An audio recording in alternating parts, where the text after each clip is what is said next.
जैसे हम लोग पढ़े थे माने किरण, अवतल लेंस, उत्तल लेंस का प्रथम फोकस, द्वितीय फोकस, सब कुछ पढ़ा जा चुका है। अब आप लोग पढ़ेंगे लेंसों में किरण आरेख। लेंस में किरण आरेख क्या होता है, लेंसों में प्रतिबिंब क्या होता है, इसके बारे में पढ़िए। तो आइए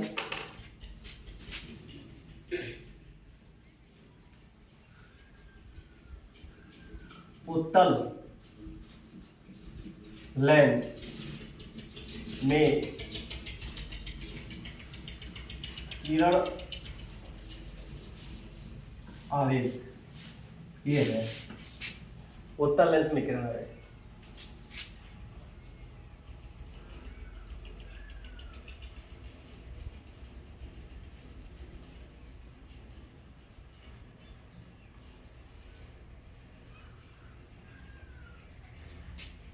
ये आपका उत्तल लेंस है जो किनारों पे पतला है और बीच में मोटा है। ये किनारों पे पतला है और बीच में मोटा है, उसे उत्तल लेंस कहते हैं। अब यहाँ ऐसे खींच देंगे तो ये आपका ये जो रेखा है मुख्य अक्ष हो गया, यह मुख्य अक्ष है और ये आपका प्रकाशिक केंद्र है। मैंने प्रकाशिक केंद्र, तो प्रकाशिक केंद्र भी आप पढ़ चुके हैं। यानी प्रकाशिक केंद्र पढ़ाया गया था कि आपतित किरण और निर्गत किरण जब एक दूसरे के समांतर हो, अपवर्तित किरण, उस स्थिति में अपवर्तित किरण मुख्य अक्ष के जिस बिंदु पर काटती है उसे हम प्रकाशिक केंद्र कहते हैं। आपतित किरण और निर्गत किरण पिछले वीडियो में आप जाएंगे, जिसे पिछले वीडियो में फिगर बना के बताया गया, समझाया गया है। आपतित किरण और निर्गत किरण जब एक दूसरे के समांतर हो तो अपवर्तित किरण मुख्य अक्ष के जिस बिंदु पर काटते हैं उसे प्रकाशिक केंद्र कहते हैं। ये पढ़ चुके हैं। अब देखिए आपका इधर उत्तल लेंस में प्रथम फोकस F1 इधर होता है और इसमें F2 इधर होता है। उत्तल लेंस में ये द्वितीय फोकस लेंस की दाईं तरफ और प्रथम फोकस लेंस की बाईं तरफ। अब आइए देखते हैं। पहले समांतर किरण गुजारेंगे। ये समांतर आएगी। समांतर किसके आ रही है? तो ये मुख्य अक्ष है। मुख्य अक्ष के समांतर आ रही किरणें। तो जब मुख्य अक्ष के समांतर किरण आएगी तो कहां से होकर जाएगी? द्वितीय फोकस से होकर जाती है। कोई दिक्कत? यानी मुख्य अक्ष के समांतर आने वाले प्रकाश की किरण, मुख्य अक्ष, ये मुख्य फोकस है, ये मुख्य अक्ष है। मुख्य अक्ष के समांतर आने वाले प्रकाश की किरण उत्तल लेंस में अपवर्तन के पश्चात द्वितीय फोकस से होकर जाती है। लिखेंगे मुख्य अक्ष के समांतर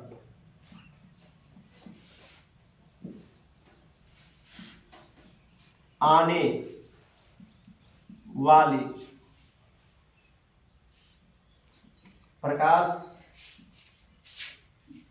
की किरण द्वितीय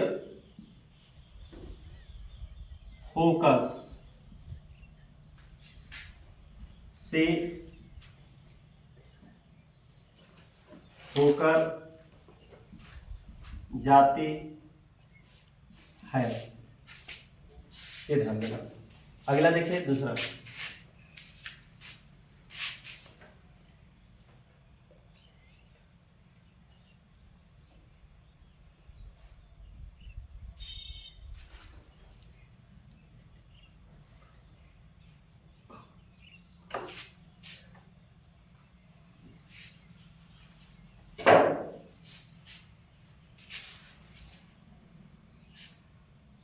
अब जो है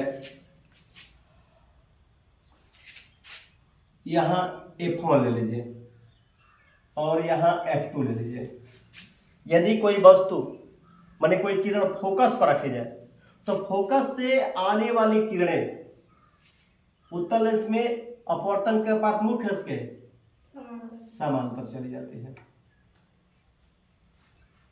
ये है, यानी हम बोल सकते हैं कि प्रथम फोकस से आने वाली प्रकाश की किरण, प्रथम फोकस से आने वाली प्रकाश की किरण उत्तल लेंस में अपवर्तन के पश्चात मुख्य अक्ष के समांतर चली जाएगी। कोई दिक्कत है? यानी दूसरा लिखिए,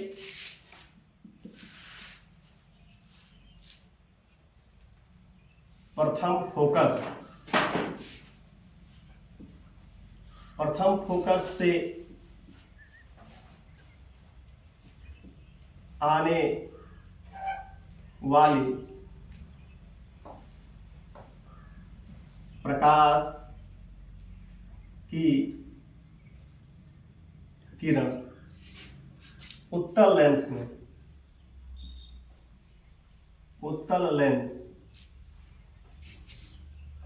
में अपवर्तन के पश्चात, उत्तल लेंस में अपवर्तन के पश्चात मुख्य अक्ष के समांतर, मुख्य अक्ष के समांतर चली जाती है। ये है दूसरा। तीसरा है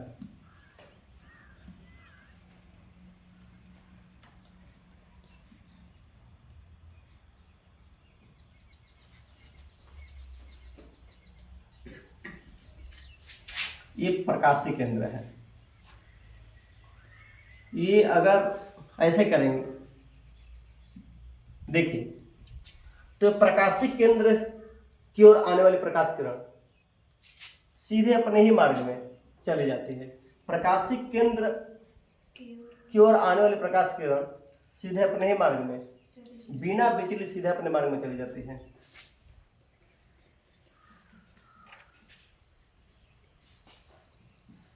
प्रकाशीय केंद्र की ओर आने वाली प्रकाश की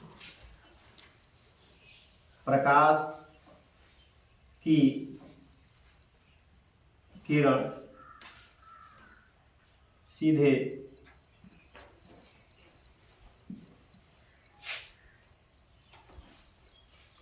अपने ही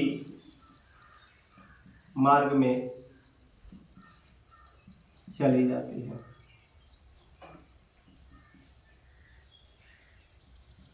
ये रहा, यानी सिंपल सी बात है।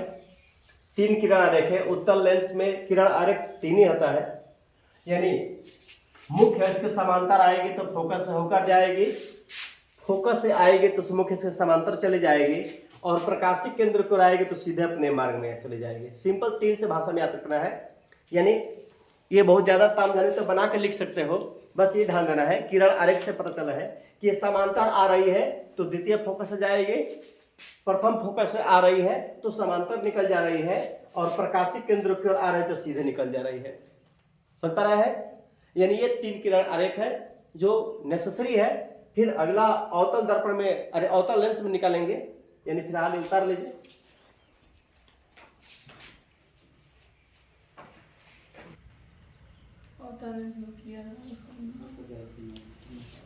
देखो अवतल लेंस में किरण आरेख, यदि अवतल लेंस में किरण आरेख तो इसमें भी तीन ही प्रकार का होता है।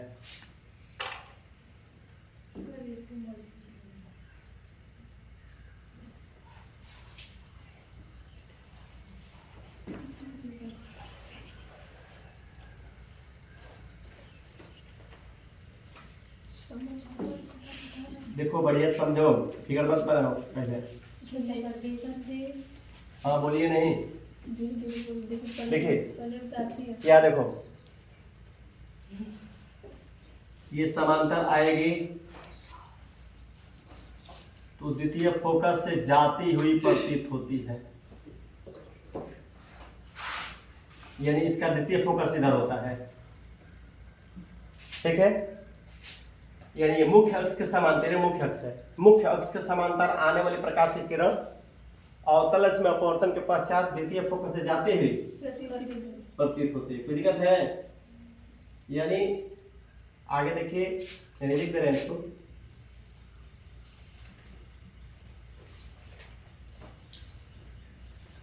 मुख्य अक्ष के समांतर, मुख्य अक्ष के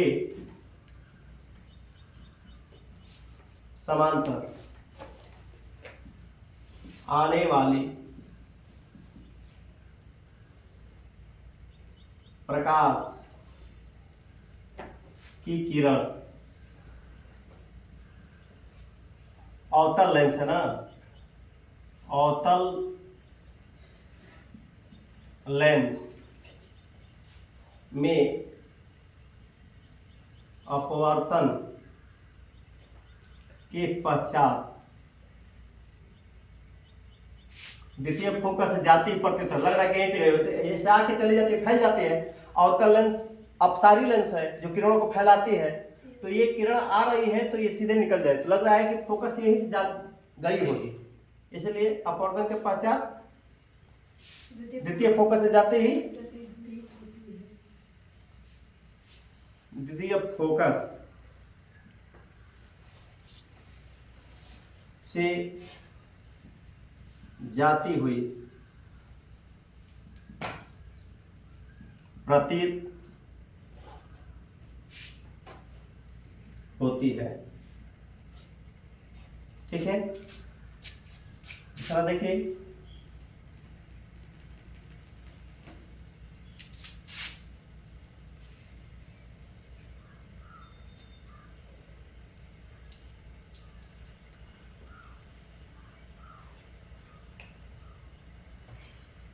ये आपका अवतल लेंस है जो किनारों पे मोटा है और बीच में पतला है। ये मुख्य अक्ष है और ये प्रकाशीय केंद्र है।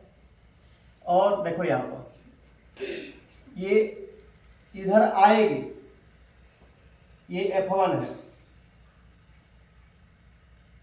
लेकिन ये इधर आएगी नहीं। जैसे यहाँ आएगी तो यहाँ से मुड़ना स्टार्ट होगी, तो हम लगभग यहाँ से दिखा देते हैं कि ये चली जाएगी ऐसे मुख्य अक्ष के समांतर। किरण तो मूर्ति यहीं से है, लेकिन यहाँ पे इंडिकेट करके दिखा दी जाती है कि चलिए यहाँ से क्या आ रही है, प्रथम फोकस की ओर आने वाली, प्रथम फोकस की ओर आने वाली प्रकाश की किरण अवतल लेंस में अपवर्तन के पश्चात मुख्य अक्ष के समांतर चली जा रही है। यानी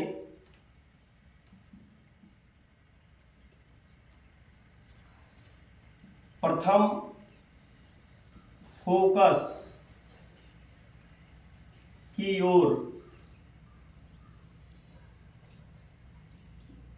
आने वाले प्रकाश की किरण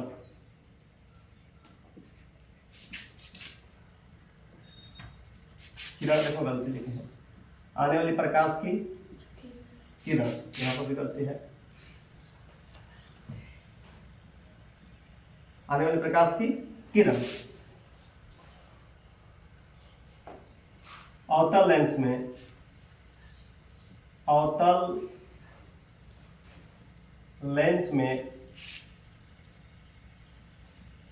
अपवर्तन के, देख रहे हैं ना, प्रथम फोकस की ओर आने वाली प्रकाश की किरण अवतल लेंस में अपवर्तन के पश्चात मुख्य अक्ष के अपवर्तन के पश्चात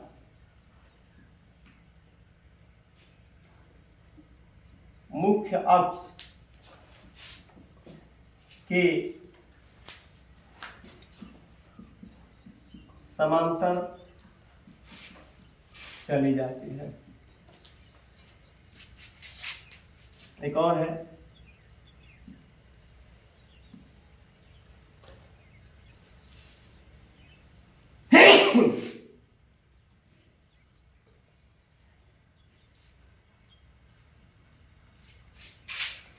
यह प्रकाशिक केंद्र, ये सीधे अपने मार्ग में चले जाते हैं। यानी कह सकते हैं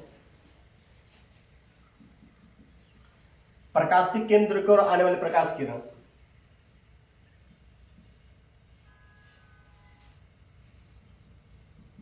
प्रकाशिक केंद्र की ओर आने वाले प्रकाश की किरण अवतल लेंस में अपवर्तन के पश्चात अवतल लेंस में अपवर्तन के पश्चात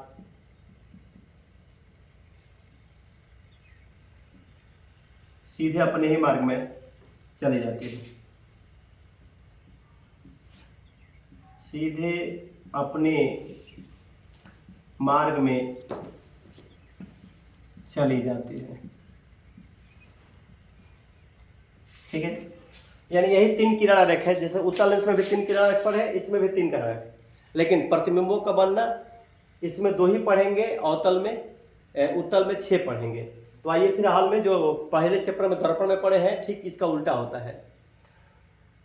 ये क्या है, देखिए समांतर आने वाली, बस दिमाग में रखना कि किसके समांतर, तो मुख्य अक्ष के समांतर आने वाले प्रकाश किरण द्वितीय फोकस से जाते ही यहाँ पर देखो प्रथम फोकस की ओर आने वाले प्रकाश किरण सीधे समांतर चली गई और प्रकाशिक केंद्र का वाली किरण सीधे अपने मार्ग में चली गई। मतलब दिमाग में यही तीर रखना है क्या, कि समांतर आएगी तो द्वितीय फोकस जाएगी, प्रथम फोकस की ओर आएगी तो समांतर चली जाएगी, और प्रकाशिक केंद्र का सीधे अपने मार्ग में, ये तीन है। जबकि उत्तल में वही मैंने उत्तल में देख पड़े हैं, तो उतारिए।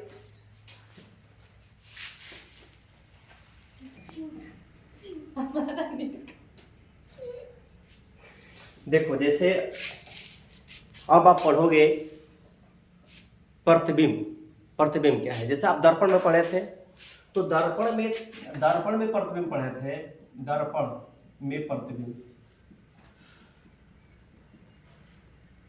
आप दर्पण में प्रतिबिंब पढ़ रहे होंगे कि परावर्तित किरणें, जैसे अवतल दर्पण है, अवतल दर्पण में जैसे ये किरणें आ रही है, तो परावर्तित किरणें जिस बिंदु पर काटती है, जैसे ये किरण आ रही है, आने के बाद परिवर्तन है, परिवर्तन के पश्चात जिस बिंदु पर काट रही है, तो अवतल लेंस में अवतल दर्पण में काट रही थी, यह अवतल दर्पण है। जबकि उत्तल दर्पण में देखो, ये उत्तल दर्पण है,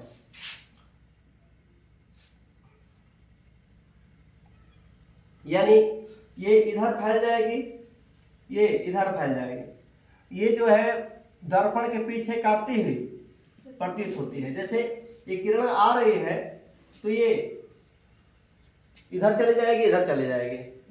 तो ये जो किरण देख रहे हैं, ये वाला पीछे काटती प्रतीत हो रही है। तो दर्पण में देखो, ये जो कह रहा है कि ये उत्तल दर्पण है और ये अवतल दर्पण है, तो दर्पण में परावर्तित किरणें, ये वाली परावर्तित किरणें हैं। परावर्तित किरणें जिस बिंदु पर काटती प्रतीत हो रही है या वास्तव में काट रही है, इसे प्रतिबिंब कहते हैं। जिस बिंदु पर परावर्तित किरणें जिस बिंदु पर काटे, परावर्तित किरणें ये परावर्तित है, ये तो आपतित किरण है जो आ रही है। जो दर्पण की ओर आ रही है वो आपतित किरण है, और जो टकराने के बाद परावर्तित हो जा रही है, तो ये परावर्तित किरण, ये परावर्तित, ये इधर तो काटेगी नहीं, तो काटेगी पीछे ही ना। तो परावर्तित किरणें जिस बिंदु पर काटती प्रतीत होती है या काटती है, रियल में काटती है, तो उसे प्रतिबिंब कहते हैं। जिस बिंदु पर काटती है या काटती प्रतीत होती है, उसे प्रतिबिंब कहते हैं। प्रतिबिंब 2 प्रकार के होता है। ये जो है आभासी किया गया है, कल्पना किया गया कि इधर काटी होगी, तो इसको आभासी प्रतिबिंब कहते हैं। और ये वास्तव में काटी है, इसलिए इसको वास्तविक प्रतिबिंब कहते हैं। इस वास्तविक प्रतिबिंब को पर्दे पर लिया जा सकता है, जबकि आभासी प्रतिबिंब को पर्दे पर लिया नहीं जा सकता है। कोई दिक्कत है? यानी आपका जो इमेज है 2 प्रकार के होते हैं, यानी वर्चुअल इमेज, यानी वर्चुअल यानी काल्पनिक, या आपको बोलते हैं इमेजिन का इमेज, इमेजिनरी माने काल्पनिक इमेज, और ये रियल इमेज है। तो इमेज माने प्रतिबिंब होता है, फोटो होता है। तो ये वर्चुअल इमेज है, यानी काल्पनिक, कल्पना किया गया है, और ये कल्पना नहीं किया, रियल में है, वास्तविक प्रतिबिंब। तो ये आभासी प्रतिबिंब है और ये वास्तविक प्रतिबिंब है। कोई दिक्कत है? यानी वर्चुअल इमेज और रियल इमेज, इस तरह से। तो ये दर्पण के लिए था प्रतिबिंब। दर्पण में क्या बोलेंगे, दर्पण के लिए प्रतिबिंब। तो परावर्तित किरणें जिस बिंदु पर काटती है या काटती प्रतीत होती है उसे प्रतिबिंब कहते हैं। प्रतिबिंब दो प्रकार के होते हैं, आभासी प्रतिबिंब और वास्तविक प्रतिबिंब। वास्तविक प्रतिबिंब को पर्दे पर लिया जा सकता है, जबकि इसे आभासी प्रतिबिंब को पर्दे पर लिया नहीं जा सकता है। ये आगे चल के कंपटीशन में अगर मैं पूछता है ज्यादा तो ये है। अब आइए, जैसे ये दर्पण में था, अब लेंस में देख लीजिए।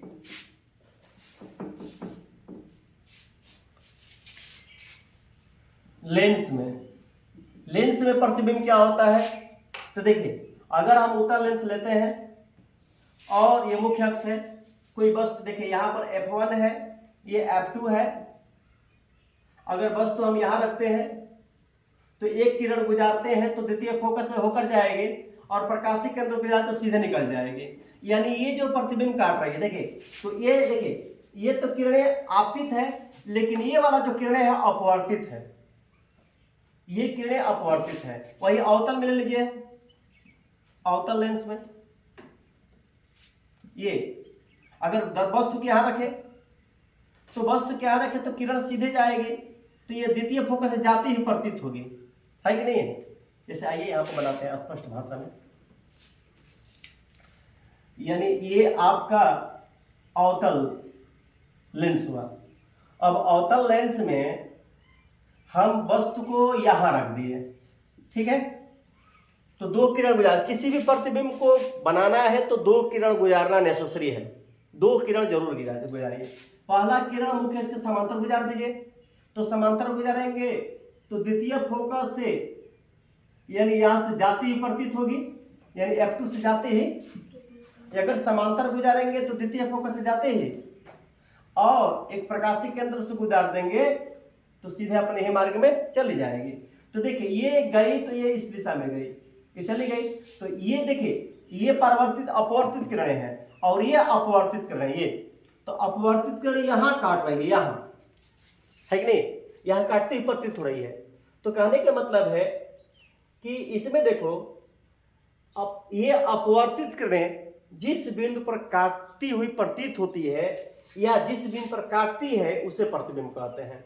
ये दोनों अपवर्तित किरणें हैं, परावर्तित नहीं है, अपवर्तन घटना हो रही है। तो अपवर्त लेंस में अपवर्तन होता है और दर्पण में परावर्तन होता है, कोई दिक्कत। तो ये अपवर्तित किरणें हैं।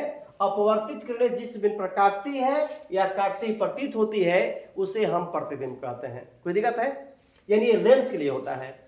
परावर्तित देखिए उसमें था परावर्तित किरणें, इसमें है अपवर्तित किरणें। समझ पा रहे हैं आप लोग। ये और ये दोनों अपवर्तित है, इस बिंदु पर काट रही है। ये और ये दोनों अपवर्तित है जो यहां काटती प्रतीत हो रही है। यानी अपवर्तित किरणें जिस बिंदु पर काटती है या काटती प्रतीत होती है उसे प्रतिबिंब कहते हैं। कोई समस्या है। यानी प्रतिबिंब इसमें भी दो प्रकार के होते हैं। वास्तविक प्रतिबिंब रियल में काट रही है, यहाँ पर काटते ही प्रतीत हो रही है। कोई समस्या है।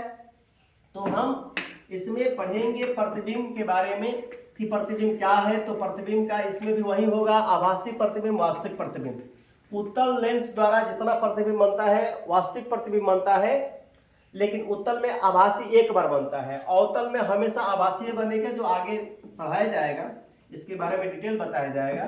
अब बात आती है कि हम रेखीय आवर्धन पढ़ेंगे। रेखीय आवर्धन क्या है?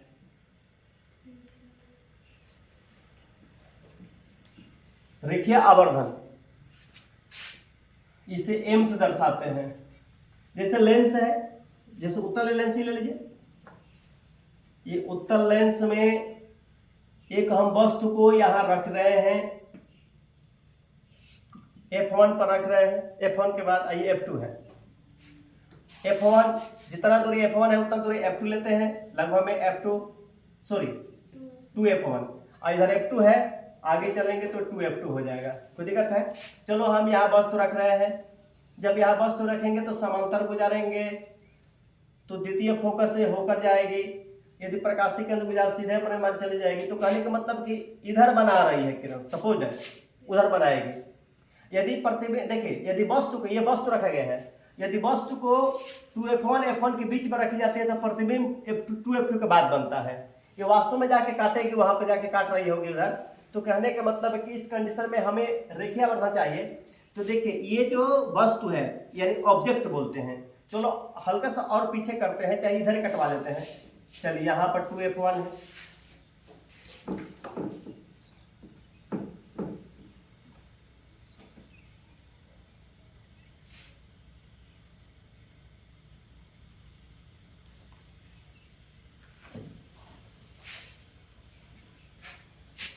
ये प्रकाशिक केंद्र है, ये f1 है, ये 2f1 है, आगे बढ़ते जाएंगे 3f1 इस तरह से, इधर f2 है और 2f2 है। चलो हम यहाँ वस्तु रख दिए हैं। जब वस्तु यहाँ रखेंगे समांतर गुजारेंगे तो यहाँ से फोकस से होकर जाएगी, द्वितीय फोकस से प्रकाशिक केंद्र से गुजारेंगे। तो यानी कहने का मतलब है ये 2f2 है, ये यहाँ किरण अरे काट रही है, ये आपका यानी ये सब किरण आरेख पढ़ेंगे, आपको नेक्स्ट डे पढ़ाएंगे। यानी 2f1 f1 है, इसके बीच में आपका क्या रखा गया है, वस्तु रखी गई है और ये प्रतिबिंब 2f2 के बाद बन रहा है। लेकिन हमें बात आती है रेखीय आवर्धन की बात कर रहा है। तो देखिए ये आपका ऑब्जेक्ट है, ऑब्जेक्ट की लंबाई है यानी वस्तु, ये वस्तु है उसी को ऑब्जेक्ट बोलते हैं, ओ से दर्शाते हैं। और ये इमेज है यानी प्रतिबिंब, प्रतिबिंब है। तो ये आपका इमेज की लंबाई है, इमेज यानी उसको प्रतिबिंब बोलते हैं। इतना बड़ा प्रतिबिंब है और इतना बड़ा वस्तु है। ये सभी दूरियां प्रकाशिक केंद्र से ली जाती है, यानी ये सभी दूरियां नापी जाती है लेंस में। तो ये देखिए यहां से इस प्रकाशिक केंद्र से इस वस्तु की दूरी u से दर्शाते हैं इसमें, और प्रतिबिंब की दूरी v से दर्शाते हैं। ये प्रतिबिंब की दूरी, पतले लेंस होगा तब, ये पतला लेंस होगा तो सभी की दूरी प्रकाशिक केंद्र से ली जाती है, बाकी थोड़ी सी मोटाई नगड़ी मानी जाती है। अब बात आती है कि ये जो है u यानी ये वस्तु की दूरी है, यानी u क्या है लिख रहे हैं, u वस्तु की माने लेंस से प्रकाशिक केंद्र से वस्तु की दूरी, तो केवल वस्तु की दूरी लिख रहे हैं, वस्तु की दूरी। भी क्या है, ये प्रतिबिंब की दूरी है, प्रतिबिंब की दूरी है। वो हमारा वस्तु की लंबाई है, वस्तु की लंबाई है, और आई प्रतिबिंब की लंबाई हो गया। कोई दिक्कत? अब रेखीय आवर्धन क्या कहते हैं, देखिए आई बाई ओ, आई बाई ओ, लेकिन याद रखना मुख्य अक्ष से ऊपर की दूरी पॉजिटिव और नीचे की दूरी नेगेटिव, इसलिए आई माइनस है तो m बराबर माइनस आई बाई ओ हो गया। कोई दिक्कत है? यानी m बराबर माइनस आई बाई ओ, आई क्या है, आई प्रतिबिंब की लंबाई है और ओ क्या है, वस्तु की लंबाई है। कोई दिक्कत है? देखो रेखीय आवर्धन किसे कहते हैं, यानी प्रतिबिंब की लंबाई और वस्तु की लंबाई को बटा को अनुपात बोलते हैं, अनुपात। तो प्रतिबिंब की लंबाई और वस्तु की लंबाई के अनुपात को रेखीय आवर्धन कहते हैं। या ऐसे भी बोल सकते हैं m बराबर माइनस, देखो इधर की दूरी पॉजिटिव है, इधर की दूरी नेगेटिव होता है, यानी लेंस की दाईं तरफ की दूरी पॉजिटिव और बाईं तरफ की दूरी नेगेटिव। तो यहां हम बात करते हैं v है, v नेगेटिव हो गया, सॉरी ये v पॉजिटिव हो गया और u तो ये बीच में लिखते हैं u। अब यहां बात आती है कि ये भी रेखीय आवर्धन का सूत्र है, यानी यहां पर देखते हैं प्रतिबिंब, ये क्या है, प्रतिबिंब की दूरी है और ये क्या है, वस्तु की दूरी। प्रतिबिंब की दूरी तथा वस्तु की दूरी के अनुपात को बटा का अनुपात बोलते हैं ना, प्रतिबिंब की दूरी तथा वस्तु की दूरी के अनुपात को रेखीय आवर्धन कहते हैं। कोई समस्या है? तो प्रतिबिंब की दूरी तथा वस्तु की दूरी के अनुपात को रेखीय आवर्धन कहते हैं। ये भी बराबर ये भी है, जैसे कहने का मतलब है कि V/U बराबर I/O, अगर कहीं सवाल इस्तेमाल करना हल करना है तो V/U बराबर I/O निकालना तो संबंध, तो VU/IO में संबंध ये होता है, MIO में संबंध ये है, यानी M बराबर माइनस I/O होता है कि नहीं। जबकि वहीं अगर लेंस रहेगा अवतल लेंस में तो ये नेगेटिव नेगेटिव कट जाता है, कभी कभी I/O M बराबर I/O भी होता है, कोई समस्या है। तो कभी कभी ये आवर्धन पॉजिटिव भी आता है, आवर्धन कभी कभी देखो एक से छोटा, एक से अधिक और माने जीरो होता है, सॉरी जीरो आवर्धन नहीं होता है, मिस्टेक बोलने में हो गया कि आवर्धन एक होता है, एक हो सकता है, एक से कम हो सकता है, एक से अधिक हो सकता है। यानी इस कंडीशन में आपको बताया जाएगा आवर्धन कि यहाँ पर वर्तमान में देखिए कि यहाँ पर हमें रेखावर्धन का परिभाषा चाहिए, तो यहाँ पर प्रतिबिंब की लंबाई और ये वस्तु की लंबाई का अनुपात को रेखावर्धन कहते हैं, या अगला डिफिनेशन बोल सकते हैं कि प्रतिबिंब की दूरी तथा वस्तु की दूरी का अनुपात को रेखावर्धन कहते हैं। ठीक है, अब अवतल जैसे आगे पढ़ेंगे तो अवतल लेंस में हमेशा जो वस्तु होती है छोटा ही बनता है, आभासी छोटा बनता है। अवतल लेंस में प्रतिबिंब जो होता है ना हमेशा आभासी होता है और वस्तु छोटा बनता है, इसलिए इसका आवर्धन 1 से सदैव कम होता है। जबकि उत्तल में प्रतिबिंब वास्तविक भी बनता है, आभासी भी बनता है, रियल कंडीशन में इसका प्रतिबिंब वस्तु से छोटा बड़ा बराबर भी बनता है। इसलिए उत्तल लेंस के लिए रेखावर्धन 1 हो सकता है, जब बराबर होगा तो 1 होगा, जितना बड़ा प्रतिबिंब उतना बड़ा। अगर वस्तु देखो यहाँ 2f1 पर रखेंगे तो प्रतिबिंब 2f2 पर बनता है, जितना बड़ा वस्तु होता है उतना बड़ा प्रतिबिंब होता है। जो अगले वीडियो में हम आपको पढ़ाएंगे कि प्रतिबिंब कैसे बनना है, पूरा फिगर ड्रॉ करेंगे, बताएंगे कि कैसे प्रतिबिंब बनेगा, उसका रेखावर्धन क्या होगा अगले नेक्स्ट डे। ठीक है, यदि आप लोग वीडियो देखते होंगे तो वीडियो को लाइक और सब्सक्राइब और कमेंट जरूर किया करिए।